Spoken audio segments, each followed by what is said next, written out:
Who are you? Hmm? Seriously, who are you? But most importantly, how readily and completely can you answer a question like that when somebody like me puts it out there to you? Or is this something you need to spend some time thinking about and something maybe we should be talking about? In our last video, I introduced you to this major blueprint for human behavior called the Mars model. If you have not seen that video, please go check it out. In this video, we're going to start digging into it, beginning with one of the model's components that might be the most difficult for us to confront. But the payoff is, if I do this right, you will take a giant leap forward in understanding yourself and understanding your value, your priorities, and even your self worth, and your path to improving your career and maybe even your life. So let's do this.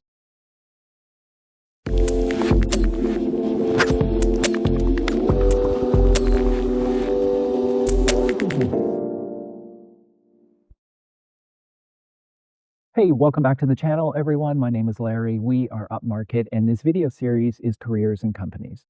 Today, we are going to take a look at one of the most pervasive, one of the most inescapable topics in human psychology and behavior, and how profoundly this topic impacts everything that we think, everything that we feel, everything that we do.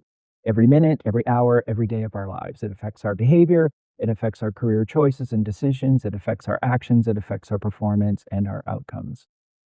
The topic is perception. Now, this topic, I think, is super cool, and hopefully I'll get you to the same place, but it is a little bit intimidating. Why? Because it leaves us feeling like we are a little less in control of what we think and how we feel. But the good news is, once we understand this topic and how it manifests itself inside of us, we can take back that control and act with a lot more intent. And that's empowering. And that's actually why this channel even exists. Okay, let's ease into this and we'll do it with a simple exercise. Many of you seen a picture like this before. It's been out there for generations, but especially if you have not, take up to a minute and study it. Pause the video if you need to and just ask yourself, what am I seeing here? What are you looking at? Wrong answers only. Don't worry about what it is that pops into your head. How many of you see nothing? How many of you see one thing? How many of you see more than one thing? And I'm asking these questions like I'm teaching a class and I'm expecting you guys to respond, but you can type some answers in the comments, especially if you see things that are different than what I'm about to talk about. How many of you see a young woman looking away? How many of you see an old woman looking somewhat down and to the left? So I'm not going to show you exactly how to see those things unless you demand that I do. But if you don't see either one of those things, take a look at the video for a little bit longer and see if you can see it.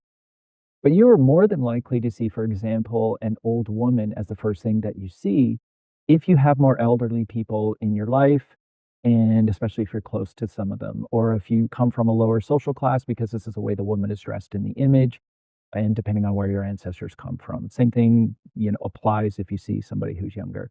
Our lived experiences and information that we have processed in the past shape what we see.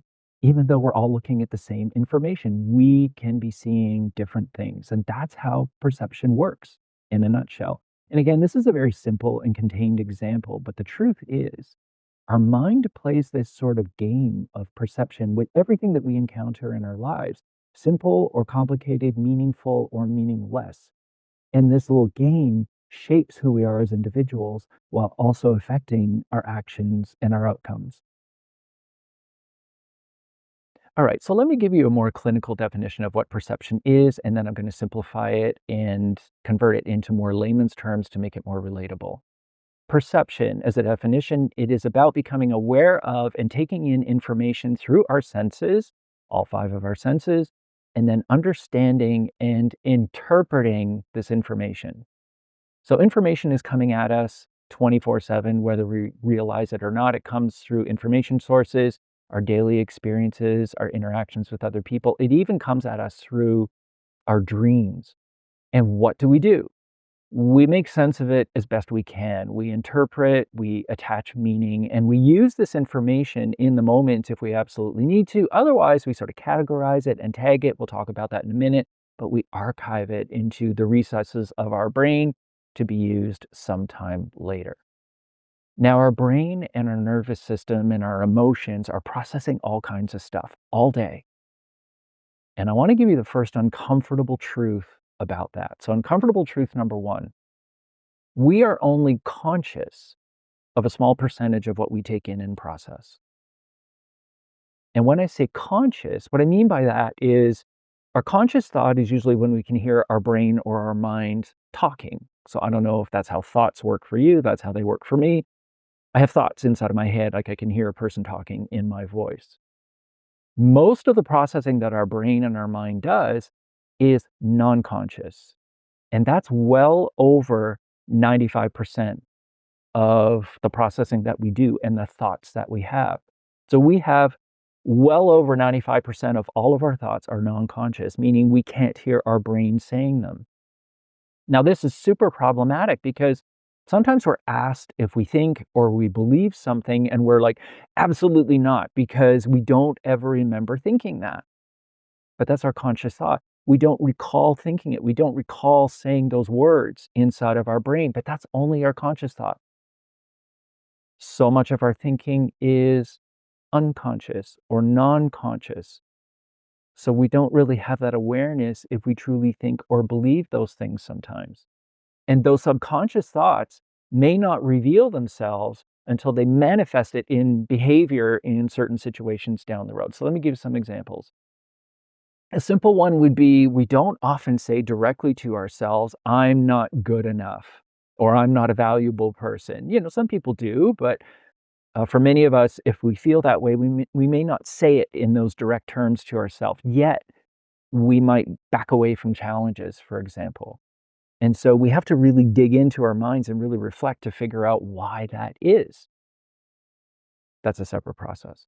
And I'll add in one of my examples. I don't ever recall thinking to myself in my earlier days of my career that I can solve problems better than other people. I become more conscious of that thinking later on in life. But in my earlier days, sometimes I had difficulty working on teams because I would try to control them and dominate them because I'm a really good person when it comes to solving problems and coming up with ideas. And I would just start behaving that way. I become overly assertive in meetings, not necessarily mean, but I would just take over things and I would try to do everything myself. So it's taken a fair amount of reflection and coming to grips with the fact that I do have these thoughts that has led me to a better place where I become just a little bit more humble and a little bit more collaborative over time. But again, it's not until more recently that I become aware of the actual thought.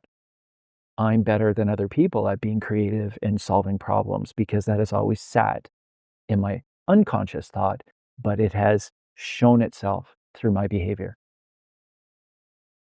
Let me give you uncomfortable truth number two, which is related to the first one. These interpretations that are created by our conscious and our unconscious mind are like stories that we tell ourselves to explain or draw conclusions from life experiences. Storytelling is central to the idea of perception. It's like our life is a big movie that's going on, and our inner voices in our mind are narrating the story of what's happening in real time. This is one of the biggest topics of conversation between psychologists and their clients, not just because stories themselves happen, this is very natural, but it's because these stories can be problematic for a few reasons. One, they can be incomplete. Why? That's because we live on a big blue marble with 8 billion people on it. Our experiences are just a small part of the totality of what's going on in the world. So we don't have a full story. And even when we do try to take in a lot of information to make sense of things in a more robust way, our brain has this natural habit. It's like an efficiency tool where it will immediately start to simplify. How will it do that? It'll just fill in the gaps of missing information. It will eliminate certain bits of information so that we just don't really notice it or process it. Or we can just add to the story with anything that we really want. That's an issue. So a simple example would be, and I read about this recently, when you think about a small child, if they have a dog, and so they know what a dog is, right? It's this furry thing that has four legs and, moves around in a certain way. So that's the sum total of their life experience. So if they encounter some other animal that is furry and has four legs, they'll look at it and say, that's a dog. So that's a simple example, but we go through our lives and we start to make judgments and fill in gaps and just assume things about situations and events, based on models like this, such as, if we're interviewing somebody that's older, actually, this kind of happened to me. As the older person who's being interviewed, then therefore they're older and they must not be willing to work extra hours, or maybe they're just not motivated. Or if we're interviewing somebody younger, then they must be unfocused and maybe they can't be counted on, for example. And this idea of not being counted on leads me to the other problem with why stories can be an issue, and that is they are completely, sometimes unreliable, even though we rely on them to make decisions and to inform our actions. So not only do we have incomplete stories, but we also organically customize stories using our mind and using our emotions to cater to our needs, our wants, our fears, our desires, and our benefits. Our mind will work to either protect ourselves or elevate ourselves depending on what the need is at the time. So not only do we create these sort of models and structures about the world, but then we play these longer movies in our brain, which we call in, I guess, psychology terms, they refer to it as cognitive scripts. So these are longer narratives that go on in our mind that are just beyond a specific structure, and they can affect us over a longer period of time. So a common one that we experience in our lives, and I'm very conscious of this as somebody who is aging, is as we get older, our body starts to fall apart. So when we have aches and pains, no matter what age, we just kind of tell ourselves, well, I'm just getting older. And that can lead us to maybe just accept things or maybe even accelerate them rather than flip the script. So people who think of themselves as old will, in many ways, effectively age faster than the rest of us. That's not the only contributing factor, but it plays a really huge role. There's other cognitive scripts that we have, like, I am a natural leader, or if I do everything perfectly, I will be successful. So we have to be careful about the existence of these cognitive scripts because they can get locked into our brain and make us really rigid. That rigidity makes our world much smaller, and it can erode our value. This rigidity can breed conflict with others because we're not willing to see things in a different way, and it can obviously inhibit our ability to collaborate. You can lose your adaptability. This is really big when I get into a conversation and other videos specifically on AI and how it's going to affect our careers and how it's going to affect the workplace. Adaptability is going to be absolutely huge going forward. Our emotions can become easily triggered because we want to see the world and ourselves in a certain way. And if we can't accept that, then our emotions start to kick in. But just overall, our rigidity can result in a lack of growth. Our growth can completely become stalled. And in today's rapidly changing world, that's a pretty scary proposition. I can assure you, you will be left behind to marinate in frustration, disbelief, anger, and powerlessness. So that is just a general orientation to perception. And in this particular video, I want to focus on one angle of perception, and that is what we perceive about ourselves, what we think about ourselves, what we know about ourselves, how we see ourselves. And we call that in the Mars model self concept. In our next video, we will explore the rest of perception, and that is how we see the world around us. So let's take a minute to start to learn about ourselves just a little bit. And I'm going to ask you guys a question. I'm going to put a question up on the screen. This is another little thinking exercise just to notice how our brain works. It's important to keep thinking. This channel's about keep it moving. You do that by keep analyzing, keep reflecting, keep thinking about what's going on. So I'm going to put a statement up on the screen. And it's a partial statement and it's got a blank in it. So I want you to fill in the blank with whatever comes into your mind. So I'll put it up for about 10 seconds, but please pause the video and think about this for at least a minute. Like, don't think too hard, just let answers come into your brain. And you can, edit them just a little bit in your mind and maybe ask yourself, does this make sense? Yeah, it does or it doesn't, but don't analyze too much. Just collect responses to this question. See what pops into your head. Okay, ready? Here's the question. The question is, I am a, or I am an. So the idea here is somewhere in the answer, you're going to have a noun. Hopefully, you know what a noun is. So don't give me something like, I am bored, you know, I am hungry. I am a something. I am and something if the next word starts with a vowel. So think about that for a minute. See what pops into your head.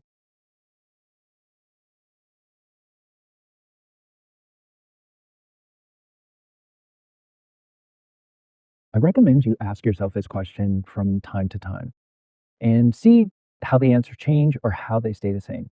But this is a non scientific entry point into the world of self concept or your self perception. In your answers, I want you to notice a few things. One, how many answers did you have? Now, some of you may have had nothing pop into your head. Some of you, it might be one or two things. For some of you, it may be a bunch of things. That will tell us something, which I'll talk about later. Second, what were the categories of the answers that popped into your head? So, was it something career related? For example, I am a manager, I am a marketer, I am a software developer. Or is it something related to hobbies? I am a poker player. Relationships, family, race, gender, religion, the different types of categories that may occur to you as you're thinking about answers to this question. So, funny thing, when I do this exercise in class with students, business students, I am a, I am an, and then I poll them for the different types of answers that they have. Very few of them raise their hand when I say, how many people thought I am a student? Very few. That's kind of telling and could account for the reason why it's only about 10 to 20% of students that are really hyper engaged in the learning, and the rest are just taking the course maybe just because they have to or are motivated by other things other than the course that I'm teaching them or maybe my teaching style. But very few business students that I teach connect with this notion of I am a student, which is an unscientific way to see how somebody identifies. This connects. The way you have and the way you shape your self concept can connect to behaviors that you have in life and certainly in the workplace. Here's a common example. Do you ever wonder why some leaders are all about the status quo? Like they're managers, they're leaders, they're even like the president of the company, but they're just all about keeping things the same and keeping things really stable. And that can be frustrating to some people. Certainly for me, not just when I was a young person entering the workforce, but even now. I'm somebody who has a distaste for status quo. I'm always looking for creative solutions and how can we do things differently? How can we do things better? How can we transform the business? Well, not everybody is about that. And there's a number of reasons why that is. One of them can be their self concept. So if they don't identify in a strong way with their career and their role, and maybe their self concept is built around other things like I am a parent or I'm a marathon runner or I am a painter, other things that they do in their spare time, they may invest more energy in building their own sense of value from those things and investing less energy in their job. Maybe their job is just something that needs to pay the bills so that it can facilitate all these other things that they want to do in their life. As a result, because their self concept is not built around their career, they may push their career in less intense directions and therefore be completely okay with the status quo. So, this is something common that you would see in the workplace. So, the third thing that I want you to notice about the answers that were occurring to you as you were deliberating this question is was there anything evaluative, if that's a word? I think that's a word in your answers. This came out quite a bit when I do this with students when I was teaching class online. And I would just put up a whiteboard. And if students felt comfortable, they could just write down, their answers on the whiteboard. And this is done anonymously. And I was getting some really interesting things from students in that environment, like I am king, or I am an ugly young woman, or I am a fat person, or like just, on the positive and the negative side, some people just felt comfortable. And I try to make students comfortable in an anonymous way and in a safe way to just share some of their thoughts and feelings. I even had a student in class volunteer and say, what does it mean when one of the answers that came into my head with the question was, I am a moron. That's perception. That's self-concept.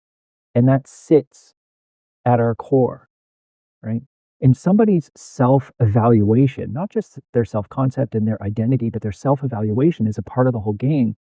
It's a massive driver of workplace behaviors and career decisions.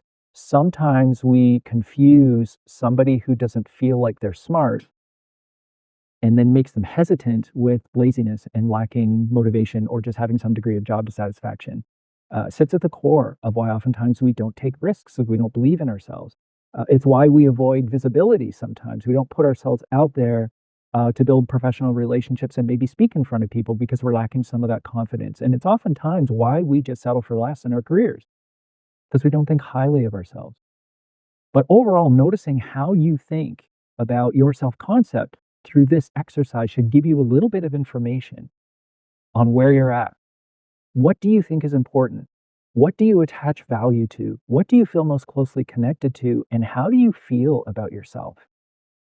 Incredibly important information that maybe you can start to see how it accounts for some of your behavior and some of your decisions. Please leave comments below if you're starting to realize some things just as a result of this simple, unscientific exercise to find that entry place into our self concept. We're going to keep going, but this exercise doesn't need to be one of those quick reflections where I only think about this for a minute. You can be laying in bed, driving, standing in the shower and spend more time thinking about who am I? What am I? How do I feel about myself?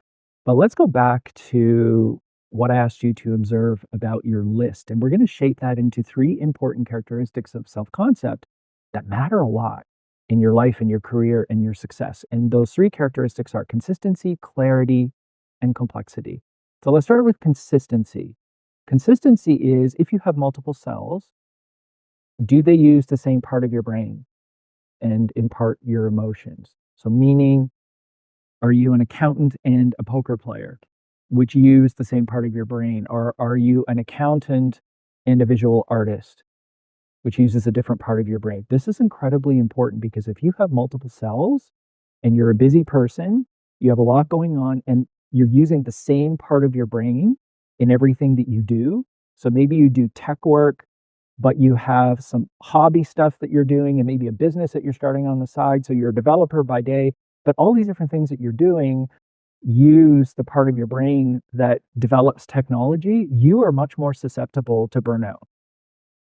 This is why you have super busy people who only sleep 4 hours a night and they're doing all kinds of things, but they have multiple cells with low consistency. So they're empathetic parents, but then they are accountants, then they are marathon runners, and they are visual artists. So they got all these different things going on, but they don't burn out as quickly because they're using different parts of their brain, which is pretty interesting. Clarity is easy to understand. It usually comes with age, but it doesn't have to. But the more you invest yourself in something and accumulate life experiences, the quicker the learning will come and the faster you will realize what your purpose in life is.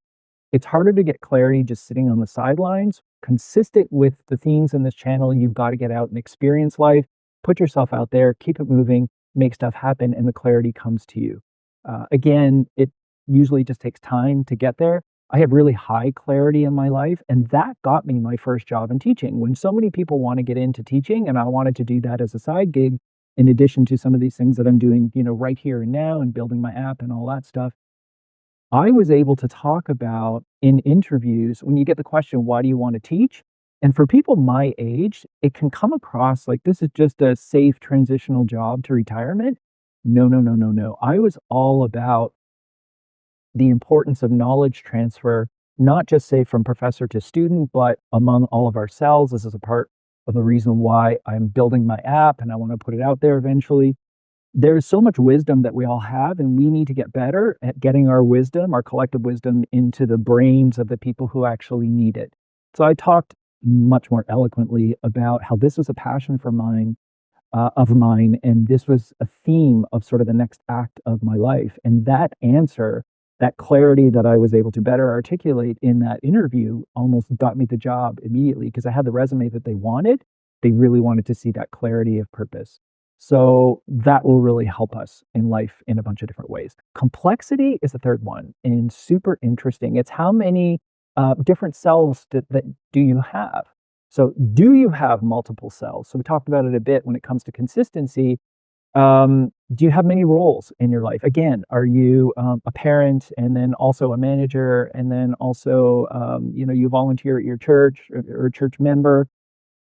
All these different things that are going on. This is important because leaders and happier people who have high self concept complexity, they have a lot more balance in their life and they tend to be happier.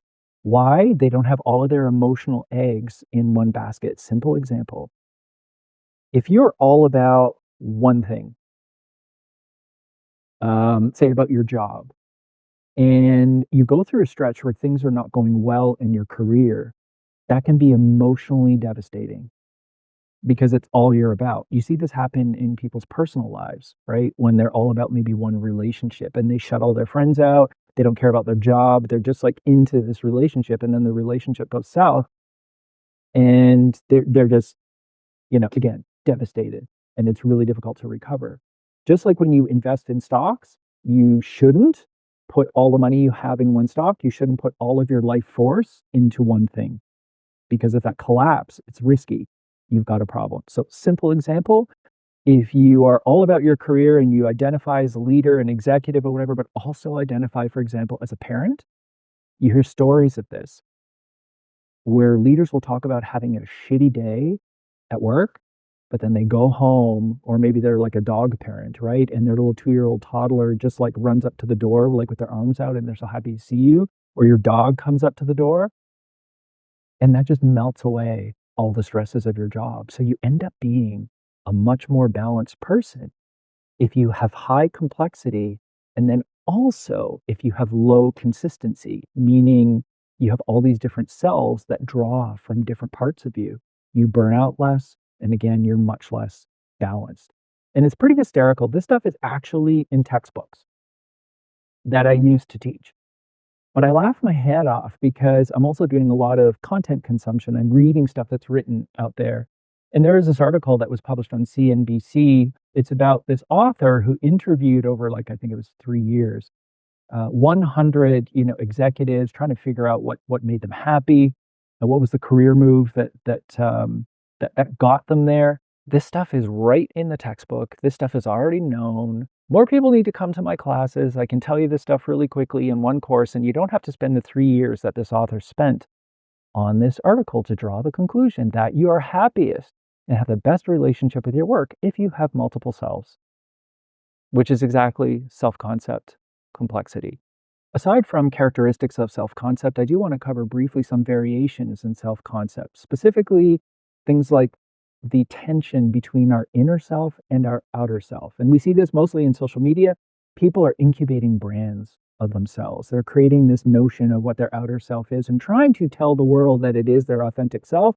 But at the end of the day, it's not exactly the same thing. So they're putting some stuff out there that is some degree of their authentic self, but they constantly have to reconcile that, maintaining this ulterior and alternate version of themselves while also trying to live, exactly who they are, and balancing the two. That can cause some conflicts in your life, and certainly a degree of anxiety.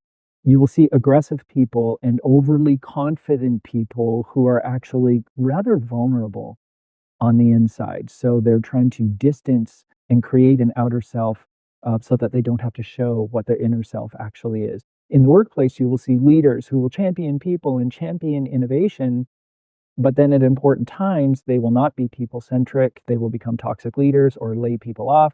Or when people put forth creative and interesting ideas, they will minimize them, otherwise, shoot them down and move on to something that is more like the status quo.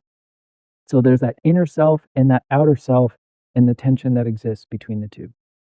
There is also tension between the current self and the ideal self. And this is not a bad thing because we're all sort of on a journey to become something different and better. We're always evolving, we're always learning and growing.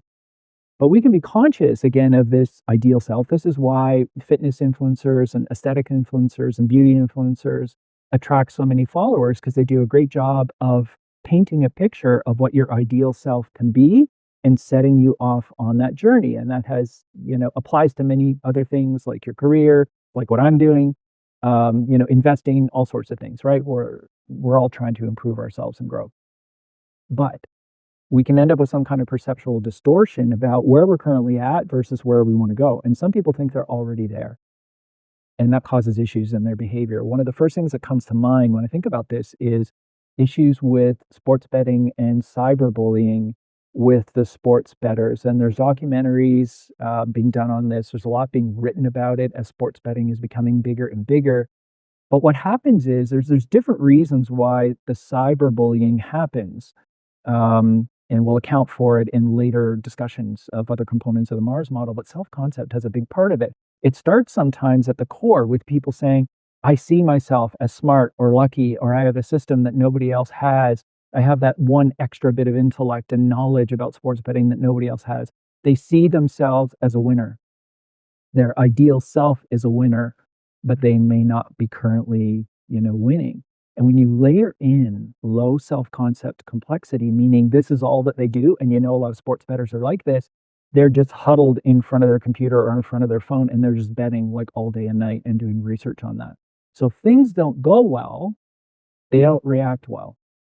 And depending on their personality type and other things, they can absolutely lash out. And they do because they could be confronted if they lose a bet with the reality of the world challenging their self-concept. If I think I'm a winner and I'm successful and I know everything about betting, I'm going to rail against anybody who tries to show me otherwise.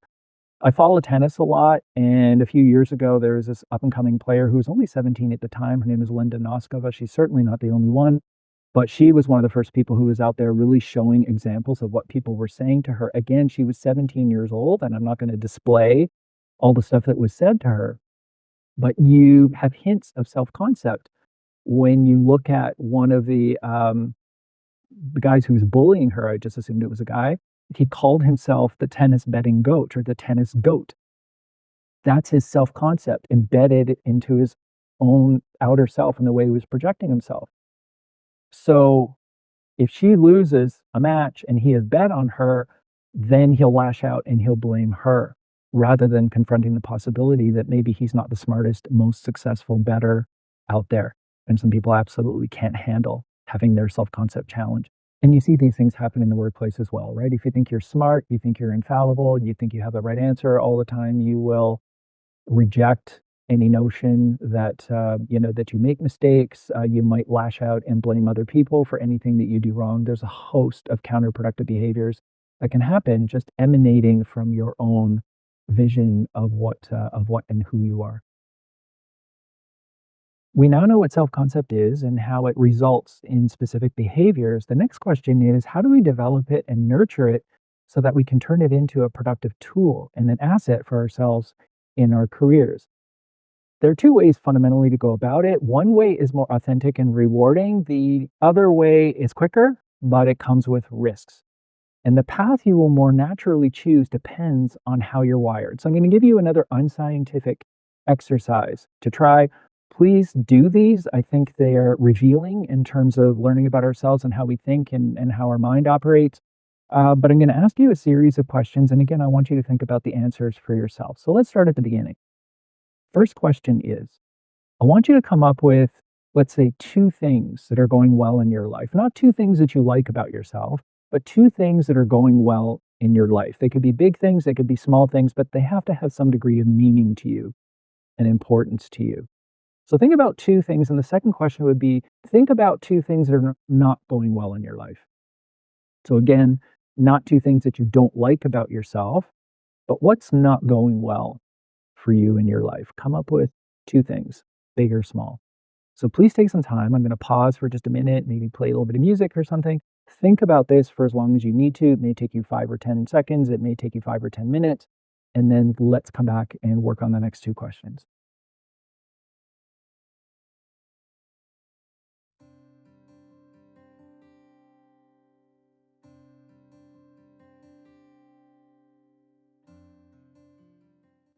All right, you've come up with your four things, too good, too bad. Now let's move on to the next two questions. Number three, determine why these four things went down the way they did. Why specifically are these things going well for you or not going well?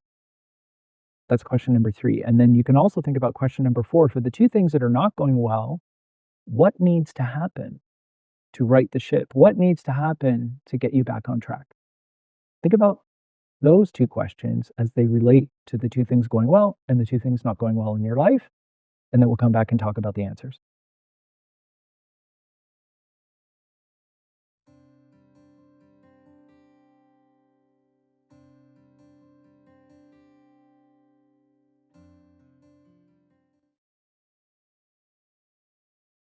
So I asked you 4 questions.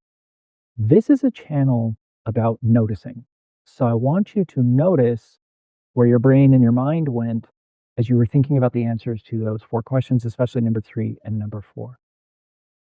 The goal here is to get a sense of your own level of personal empowerment. And we call this, in academic terms, locus of control. Notice how you accounted for what's not going well and what is going well. To what extent did you attribute your outcomes to external factors versus internal factors? So, for example, if your grades are not going well, school is not going well, does your mind go initially to, oh, it's the school, oh, it's the professor, oh, the course is not designed well? Or do you more immediately go to internal factors such as my study habits were not great, or maybe I had a motivation problem? If a relationship has broken down and you're trying to figure out why that happened, does your mind initially go to all these things that the other person did wrong and how they treated you?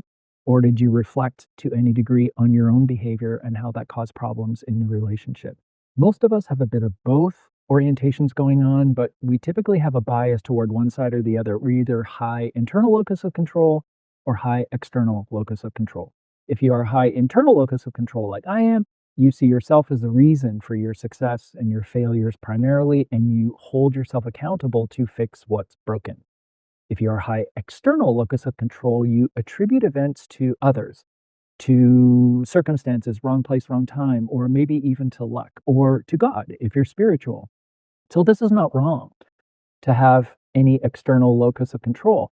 But if you only focus on the external part, your growth and your learning can stall. And we do preach in business, and I do preach in my classes, that to be successful in our careers, we do have to take some degree of control of what we're doing. So you need some internal locus of control, because with that comes a sense of personal empowerment.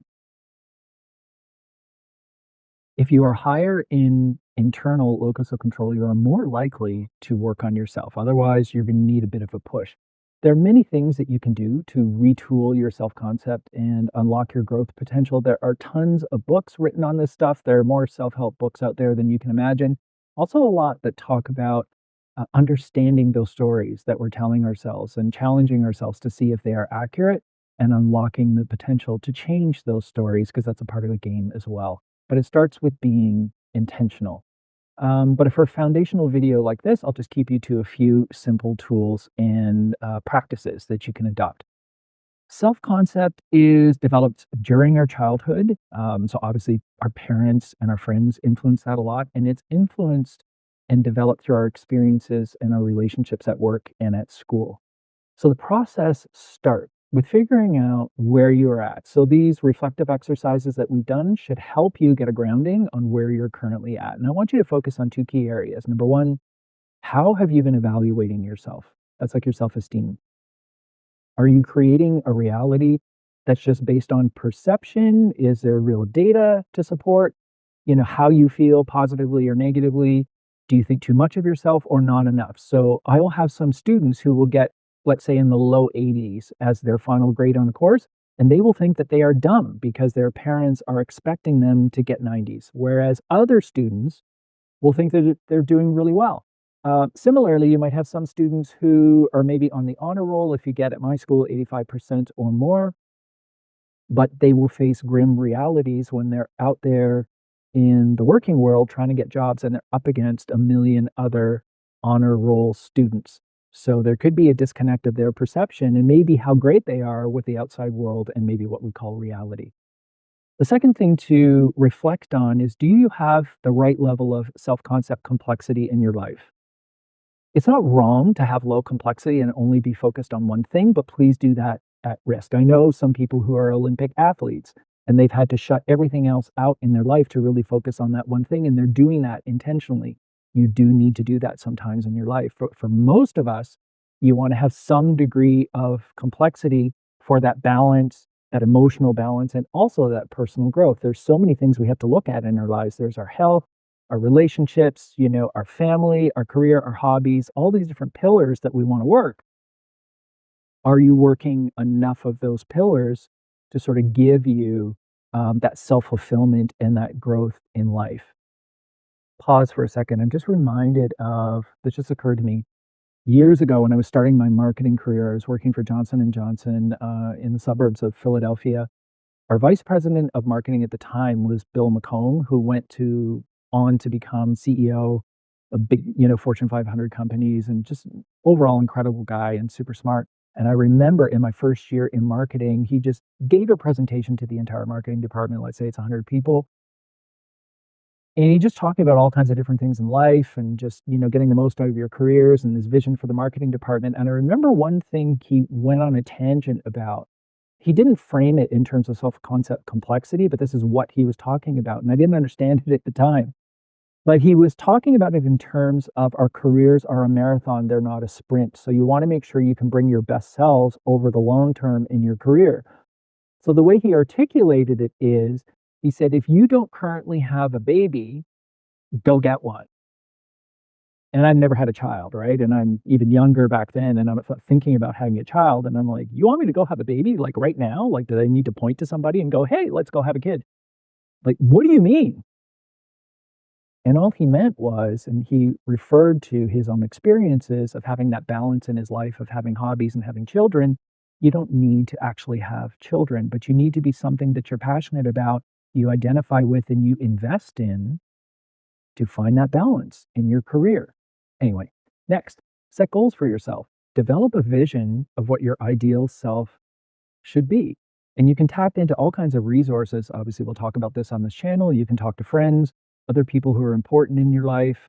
Other people can attach you and get you involved in more hobbies. And certainly, if you want to go further in your career, you should have a development plan. If you are in a profession, so I don't mean like a part-time, retail job or something like that, but you are doing a job as a part of your profession and you do not have a development plan, you should ask for one, or you should leverage your internal locus of control if you do not have it, and take charge of the situation and make sure one is created or create one for yourself, especially as it relates to your career. So play to your strengths and step out of your comfort zone to address your weaknesses or the areas that you want to develop. So if we think we are creative, I think I'm creative. I come up with a lot of really interesting solutions to problems.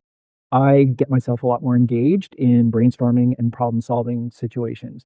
Um, I think I have an entrepreneurial mind, but I'm not using it every day through some of the teaching that I'm doing and then through the videos that I'm creating. So when I want to network with entrepreneurs and small business owners because I want to understand what they're doing. I want to exercise my entrepreneurial mind and keep it sharp. If we want to be seen as maybe strong or attractive or disciplined, we might work on our health or on our fitness or, just our body overall. If you want to have more friends, this is a big thing. I'm going to produce a video that's the working title is something like What's Going On With Us? Or I may do a separate one that just talks about something like loneliness, but we're disconnected from each other professionally, in part due to remote work, but all kinds of other societal and technological factors. Be intentional about that. Step outside of your comfort zone, go to networking events, or maybe just, work on being more supportive, work on being a better friend. Something I will talk about in a video on personality on how to do that. And it's definitely something I've been working on because I want to make sure that I don't necessarily have the most friends on the planet, but I really want a robust network of true friends because I recognize how important that is in life and I don't want to be just all about my career. The next thing you want to do is validate. So you're working on your self concept, you're working on yourself. You want to make sure that you're progressing. So feel free to share some of the progress that you're making and communicate it. So this is where some of the humble bragging goes on social media. And I did this once. I didn't feel I was volunteering enough or I was being generous enough. And I wanted to work on that side of myself to make sure I'm continuing to nurture my empathy, which is something I do believe I have. So one Christmas, I guess it was 2 years ago, I, just went to a Dollarama and a few, bargain stores, and I put together, food and mittens and little heat packs and all these different little kits that I could give to homeless people. And I didn't have too much going on for Christmas that year. Our family was scattered and we were meeting at different times. So I had nothing going on Christmas Eve. So I just walked around Toronto and I just handed out like a dozen of these things in a way to sort of prove to myself that I do have a generous side. So maybe that's a little bit cringy to admit that that was the case, but I want to make these practices just more natural for me. And then what I did was I talked about it on social media about, don't forget, that there's other people out there on these seasons of abundance when we're all just eating and, giving gifts to each other and just having a lot of fun. So I do that every now and again, and we just tend to do that because we want feedback externally that we are making some progress in the direction that we're headed. Be prepared sometimes, though, to receive feedback that is not in line with where you think you are. So you might think you're making progress in a certain area. You might want to get feedback from, a leader, your supervisor on the job. You may not be making the progress you think you're making. So you're going to have some challenges to your self concept and where you are, but just be okay with that. All this stuff, by the way, just wraps up this idea of nurturing your self concept into companion themes of motivation and self leadership. So I'll be talking about these things more because I have dedicated videos on those topics that are to come real soon. If you don't feel sufficiently empowered to develop your own self concept from scratch, you can take a shortcut to get there. And that's by aligning yourself with people or other entities that represent exactly who it is that you want to be. And we call this social identity theory, which is a powerful and widespread phenomenon today in society. Do you know a sports fan who is rabid about a certain team? And when they lose an important game, it wrecks their whole week, it wrecks their whole month, it wrecks their whole year. They just become inconsolable. One of the reasons for this is they may have built their entire self concept around their affiliation with the team. So if the team loses, then they themselves become a loser by default in some ways. And if they have low self concept complexity, meaning their entire self concept and their entire identity is all about their association with this one team, the reactions are magnified. I saw this the first time I saw this. I mean, we see this a lot because we all know a lot of sports fans. When I was living in Philadelphia, and it was at a time when Philadelphia Eagles NFL team was not a very good team, but then they started to get really good when I was living there, of course. So I got tickets to the conference championship game. It was the NFC championship game. So the last four teams, to decide who goes to the Super Bowl. And Philadelphia was the better team. I think they were playing Carolina Panthers, I think it was. But anyway, Philadelphia was a better team and they lost. And Philadelphia has rabid sports fans. A lot of cities do. And I remember leaving the stadium and just noticing how many people occurred like I thought they were going to kill themselves. And just a few steps in front of me, maybe about 10 or 15 feet, there was some guy with, I guess, maybe his girlfriend or his wife. And I couldn't hear what he was saying, but you could just tell he was completely despondent. And she said, "Oh, come on. It's just a football game." I didn't know if I was gonna need to dial 911 to save this woman or intervene myself. But you could see the guy physically trying to restrain himself from, I don't know, screaming at her or becoming violent. I'm not really sure. So you have to understand self-concept and where people's self-worth and how it's embedded inside of themselves, where it comes from. Because for some people, it's all about the sports teams and nothing else because that's the only place in their life where they're feeling that some success is happening. Political parties play this game a lot, right? So they use self concept as a tool and they build and nurture and work on people's self concept as a means to get people to align with their party. We're seeing this a lot. I'm not going to talk too much about politics on this channel, but just observe things that are happening without saying that this is right or wrong or do I like one party or another. But there is the emergence of the strong man across the world who is delivering a message like, I'm powerful, therefore our country is powerful, therefore you are powerful. And that message is powerful to people. It makes people loyal to certain people or certain political parties because of the self concept benefits. That's what's behind it. I also see this playing out in some troubling ways with people's relationships with business icons and influencers. This can affect your decision making if you try to emulate these types of people and be like them and just try to do everything that they do a little too closely. So I've had a number of founder discussions in my entrepreneurial networking, and I'll talk to a founder and they'll be telling me what they're doing with their business. And I'll ask them why they're doing precisely what they're doing, because maybe it doesn't make complete sense to me on the surface. And many times I get an answer back, like it's something like, well, this serial founder that's famous does it this way, so I'm doing it this way. But I'm like, yeah, why in this circumstance does it make sense? and I don't usually get an answer. And that's a problem, right? Because you're living your life making decisions by almost like playing percentages rather than thinking through the situation and thinking through the decision to try and get it right every time. Social identity theory is not all, politics and sports and celebrities. We see it everywhere. And in many ways, it's a harmless thing. And oftentimes, it can add a lot of richness to our life and our identity. Some people are affiliated with their religion or, their church. Schools, clubs, all sorts of things are great ways to sort of build your self esteem by boosting your identity through associations with other people. So it's a quick thing that you can do.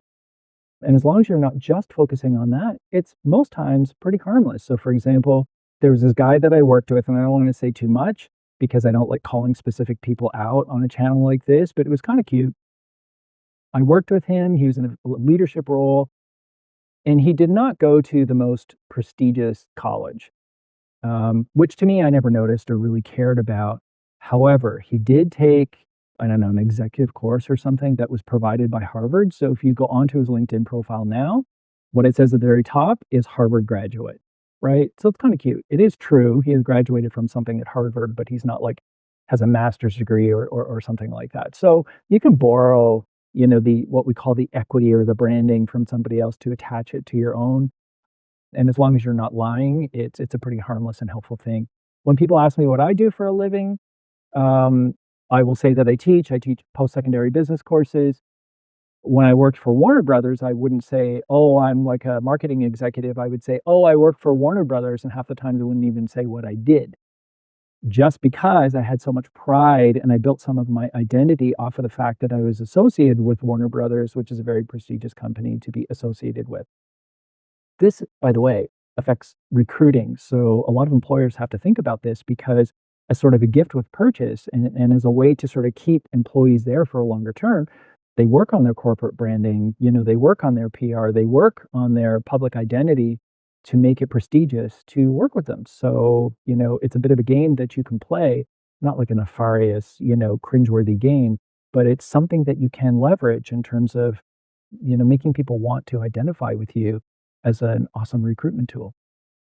But social identity theory and only focusing on that, again, it's a shortcut and it's not authentic if you rely on that. And there's some degree of empowerment and building of your self concept that does come with it, but it's fragile and it comes with risks, right? So if you're all about your association with a particular celebrity or influencer or sports team and they go down, they have like a falling, they have, they're out of the public favor, your own identity goes down with it.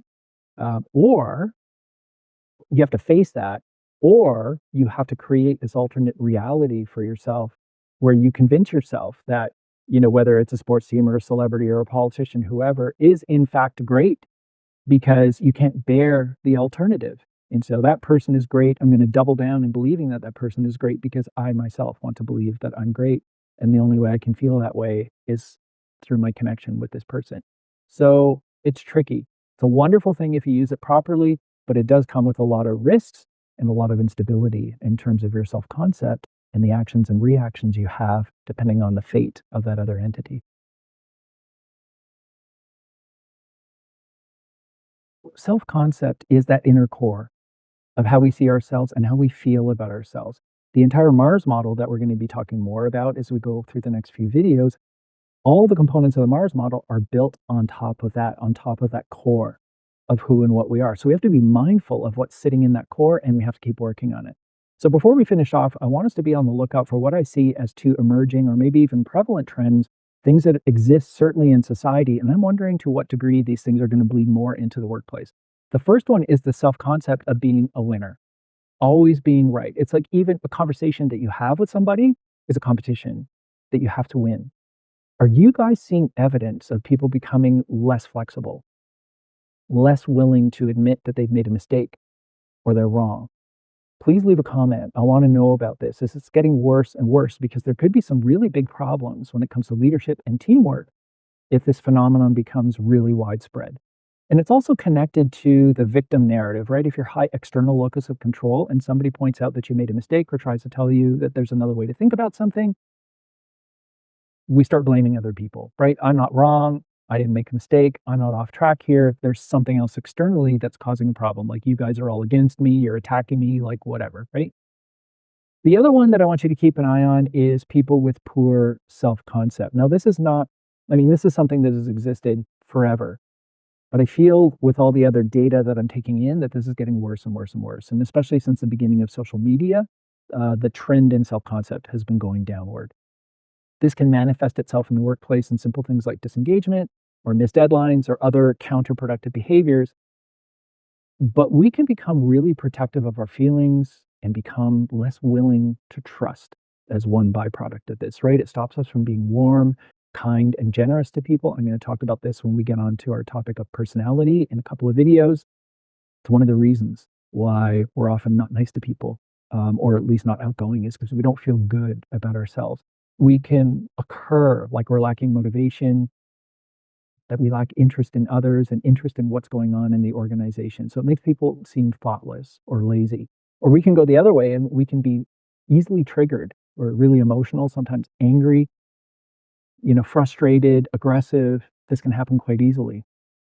It's what we call displaced anger. It's about being angry or frustrated with someone else or a situation when in fact we're just angry or frustrated, with ourselves. Watch for this and try to build trust in some of these people, especially if you're supervising them. And it's a longer conversation on how to do this, and we'll get to this eventually in the video, but you want to create a safe space in the workplace for people to be able to talk about what's going on and what's bothering them, or at least test for some of these issues before you determine what you think is going on. Like, I'm not a big fan of coddling, but I think there's more opportunity to support employees, to give them additional direction, give them more training. Otherwise, just somehow boost their confidence and create a vibe and an energy of you got this as a way of pushing them forward and helping people feel better about themselves. We'll get into more discussions about this as well as we get into topics on mental health. That's going to come further down the line. I have so many more basic things to talk about in human behavior and how to build our careers. But when it comes to anxiety and depression, there's a lot of things about your self concept that are at the root of it. It's not up to employers to solve all of these problems, but at least recognize that some of these things do exist, again, before you create a perception of what's going on in that situation. But you'd be surprised at how many workplace and social behaviors are rooted in someone's poor relationship with themselves or a simple lack of understanding of who and what they really are. So that's part of the purpose of this video, is to get some of the work for ourselves going, or at least get the conversation going with others. Somewhere in this massive psychobabble, I would love to, if nothing else, inspire you to find the courage to start exploring yourself, beginning with simply what, and most importantly, who you believe you are. Don't worry about what you find, just notice things and have a growth mindset that is all about curiosity, learning, and development. Reflect, seek feedback, and use some of the tools and books that are available out there. There are tons of approachable psychology books that will thoroughly describe the workings of our inner voices that love to tell ourselves stories. You can also use the reflective exercises given here, or Google the 20 statements test to get expanded versions. Or you can check out the self-concept clarity scale if you need a jumpstart on some questions to ask yourself. Finally, invest some thought into your ideal self. Don't think in terms of an overhaul for now. Just what would you upgrade? Even one little thing to, as we say here, keep it moving. Speaking of which, keeping it moving is what I'm off to do right now as I publish a second video on perception. Thanks for watching this in-depth first part. I hope you found it eye-opening and worthwhile food for thought. Lots more to come on our video series. We are just getting started. So have an awesome day, everyone, and we'll see you real soon.